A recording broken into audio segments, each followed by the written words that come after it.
కాకినాడ జిల్లా పెదపూడి మండలం గొల్లల మామిడాడ సూర్య దేవాలయం రథసప్తమికి ముస్తాబైంది. రేపు రథసప్తమి 8వ తేదీ భీష్మ ఏకాదశి ఉండడంతో ఆలయానికి భక్తులు భారీగా తరలివచ్చే అవకాశాలున్నాయి. అసలు రథసప్తమి అంటే ఏమిటి, ఎందుకు రథసప్తమి నిర్వహించాలి, ఏం చేస్తారు అన్న విషయాలను దక్షిణ భారతదేశంలోనే ఏకైక శ్రీ వైష్ణవ సాంప్రదాయ సూర్యనారాయణ దేవాలయంగా విరాజిల్లుతున్న గొల్లల మామిడాడ సూర్య దేవాలయం నుంచి మా ప్రతినిధి సాంబశివరావు మరిన్ని వివరాలు అందిస్తారు. భారతదేశంలో ప్రత్యక్ష దైవంగా భావించే ప్రతినిత్యం ఆరోగ్యాలు ఇచ్చే సూర్యనారాయణ మూర్తికి సంబంధించిన 3 దేవాలయాలను ఇందులో వైష్ణవ సాంప్రదాయం బ్రహ్మస్వరూపం, శివస్వరూపం. ఒరిస్సాలో ఏదైతే సూర్యనారాయణ టెంపుల్ ఉందో దాన్ని బ్రహ్మస్వరూపంగా చెప్తారు. అరసవిల్లి శ్రీకాకుళం జిల్లా సూర్యనారాయణ మూర్తి శైవ స్వరూపం, పరమశివుడు. దక్షిణ భారతదేశంలోనే ఏకైక శ్రీ వైష్ణవ మహాసాంప్రదాయ దేవాలయం కాకినాడ జిల్లా పెదపూడి మండలం గొల్లల మామిడాడ. గ్రామస్తులు, భక్తులు, దాతలు దేవాదాయ శాఖ ఆధ్వర్యంలో భారీ ఎత్తున రథసప్తమి, అదేవిధంగా భీష్మేకాదశితో పాటు ఈ నెల రోజులు కూడా మాఘమాస ఉత్సవాలు జరుగుతాయి.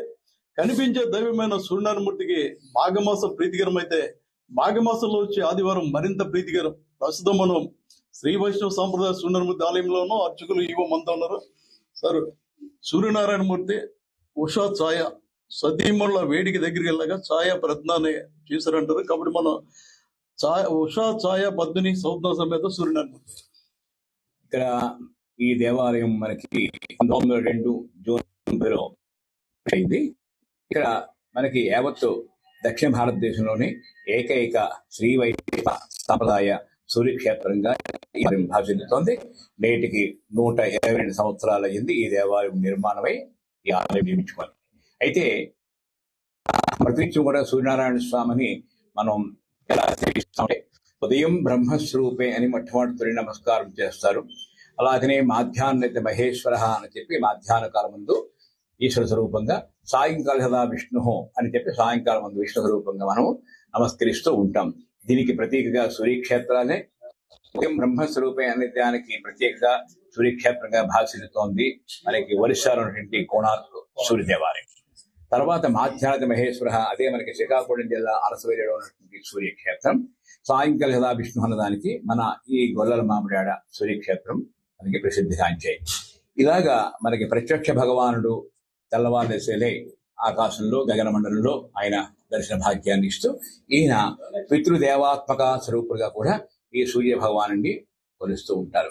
అందుకోసమే మనకి మకర సంక్రాంతి రోజున ఈ ఉత్తరాయణ పుణ్యకాల మహోత్సవం, అదే మహోత్సవంలో పితృదేవత ప్రీతికరంగా కూడా చేస్తాం కాబట్టి అది పెద్దలు ఉద్దేశించి చేసేటువంటి పండుగ కాబట్టి పెద్ద పండుగగా మారింది. పెద్దల పండుగే మనకి పెద్ద పండుగ మనం కాలగమనంలో చెప్పుకుంటున్నాం. అయితే ఏదైతే గతించినటువంటి మన కుటుంబాల్లో ఉండేటువంటి ఒకప్పుడు ఉండి తర్వాత కొంతకాలానికి వాళ్ళు స్వామిలోకి చేరుకున్నప్పుడు వారిని పితృదేవతలను మనం పిలుస్తుంటాం. దానికి ప్రత్యేక రూపమైనటువంటి ప్రతీకే సూర్య భగవానుడు. రాజకీయాలతో సంబంధం లేకుండా గ్రామస్తులంతా ఒక దాటి మీదకి వచ్చి వాళ్ళ సొంత డబ్బులు వెచ్చించి చేస్తారు. మన డిపార్ట్మెంట్ సహకారం అందిస్తారు. ఇప్పుడు రేపు రథసప్తమి ఉంది, భీష్మ ఏకాదశి ఉంది, ఏర్పాటు చేస్తున్నారు. రేపు 4వ తారీఖు మంగళవారం నుంచి రథసప్తమి రోజుని, తర్వాత 8వ తారీఖు భీష్మేకాదశి రోజునే కూడా అన్ని ఏర్పాట్లు డిపార్ట్మెంట్లో అన్నీ కూడా చేసి ఉన్నామండి. భక్తులు కూడా అధికంగా వచ్చారు. వాళ్ళకి కావాల్సిన ఏర్పాట్లు అన్నీ కూడా చేసాం. భోజన ఏర్పాట్లు కూడా స్థానికంగా ఉత్సవ కమిటీ ప్లస్ డిపార్ట్మెంట్ కూడా కలిపి చేయడం జరుగుతుందండి. భక్తులకు ఎటువంటి లోటు లేకుండా మాఘమాసం నెల రోజులు కూడా అన్ని ఏర్పాట్లు చేయడం జరిగిందండి. అంటే మనకి జిల్లాలో ఇది ఒకటే పెద్ద